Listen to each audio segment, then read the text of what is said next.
Assalamualaikum warahmatullahi wabarakatuh dan selamat siang rekan-rekan sekalian. Kami dari kelompok 5 peserta Latsar CPNS Kabupaten Wajo tahun 2022 angkatan 34. Berikut kami akan membahas tentang core value ASN berakhlak, terutama tentang berorientasi pelayanan. Pertama, saat ini saya Dr. Asharani Anwar bersama rekan-rekan kelompok 5 kami akan menjabarkan tentang apa sih itu berorientasi pelayanan. Oke, jangan kemana, check it out. Oke, pertama di sini bagaimana sih pengertian atau apa yang dimaksud dengan pelayanan publik?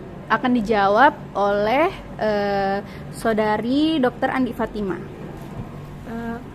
Iya, terima kasih Dokter Ani.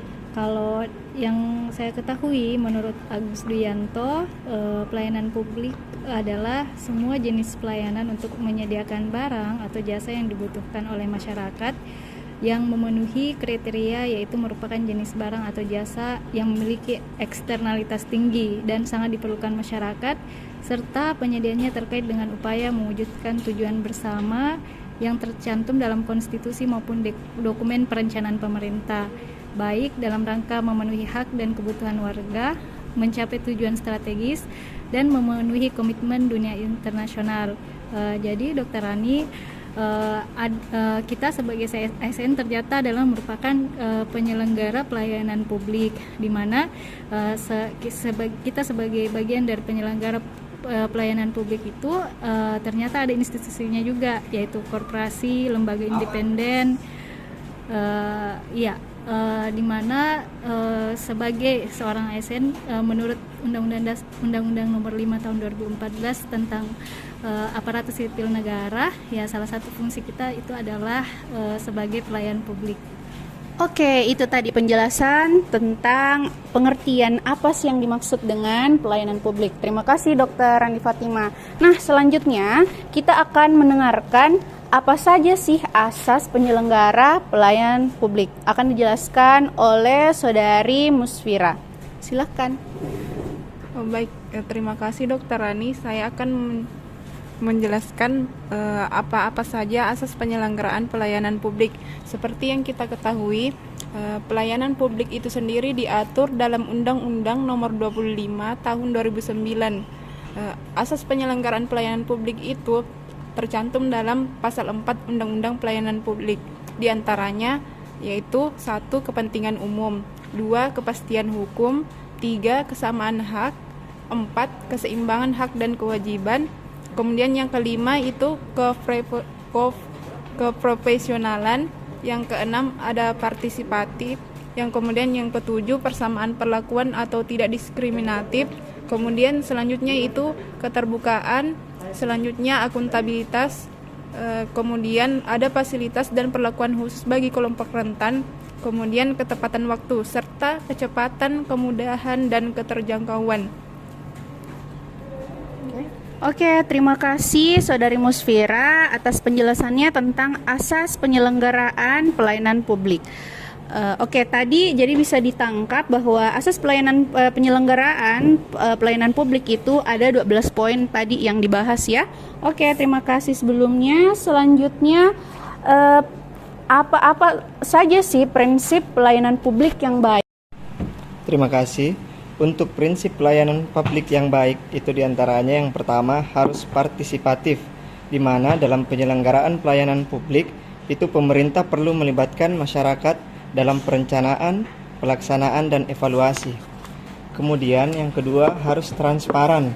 Dalam penyelenggaraan pelayanan publik, masyarakat juga harus diberi akses yang sebesar-besarnya untuk mempertanyakan dan menyampaikan pengaduan apabila mereka merasa tidak puas dengan pelayanan publik yang diselenggarakan oleh pemerintah.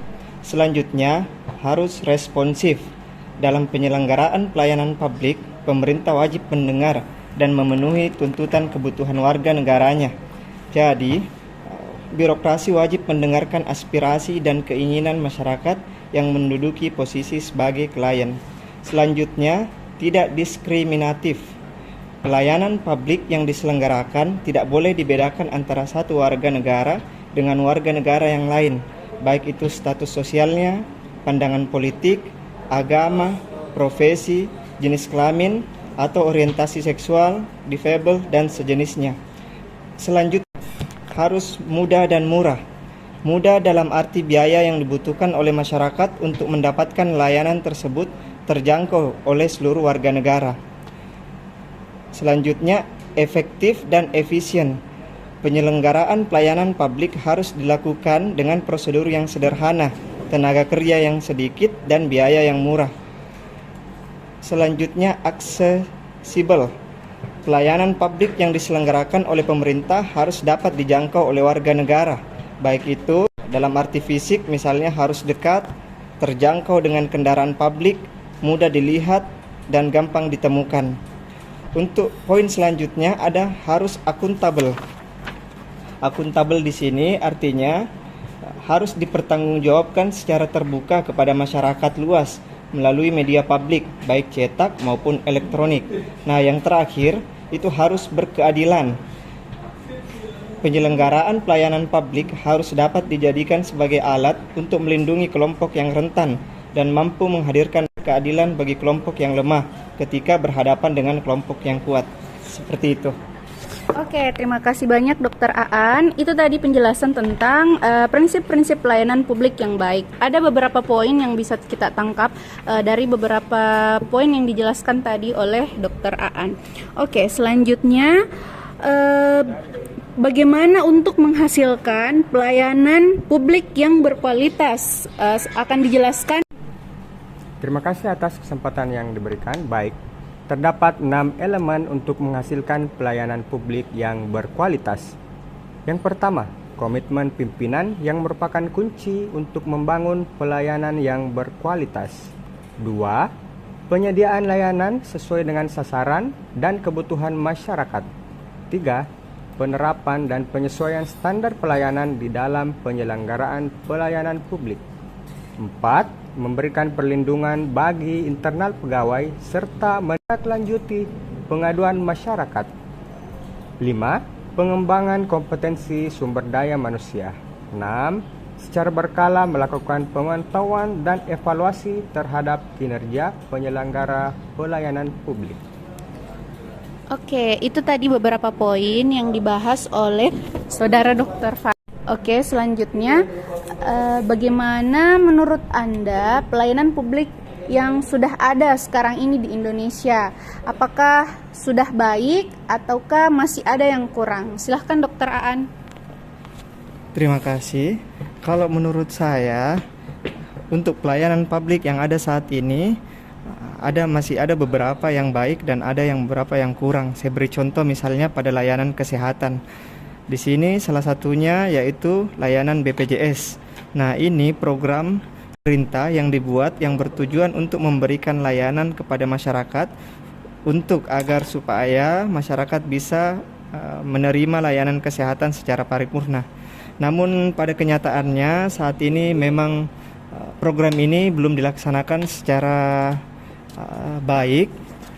Namun mungkin di sini salah satu tugas kita sebagai ASN untuk ikut serta dalam mensukseskan program ini. Nah, untuk agar lebih baiknya mungkin sebaiknya ada peran lintas sektor untuk melakukan pendataan kembali agar semua layanan dapat diakses oleh masyarakat. Terima kasih. Oh ya, itu tadi beberapa contoh, salah satu contoh pelayanan publik yang masih kurang maksimal, karena kan program pemerintah sebenarnya di tahun 2019 semua masyarakat harusnya sudah tercover oleh BPJS, namun pada nyatanya sekarang masih banyak masyarakat yang BPJS-nya tidak aktif. Nah, di sini mungkin peran kita sebagai ASN seperti yang dikatakan oleh Dr. An tadi, bagaimana cara kita untuk upaya kita untuk memaksimalkan salah satu pelayanan publik yaitu BPJS itu sendiri. Oke, terima kasih atas diskusinya teman. Latsar Kabupaten Wajo Bangga melayani bangsa.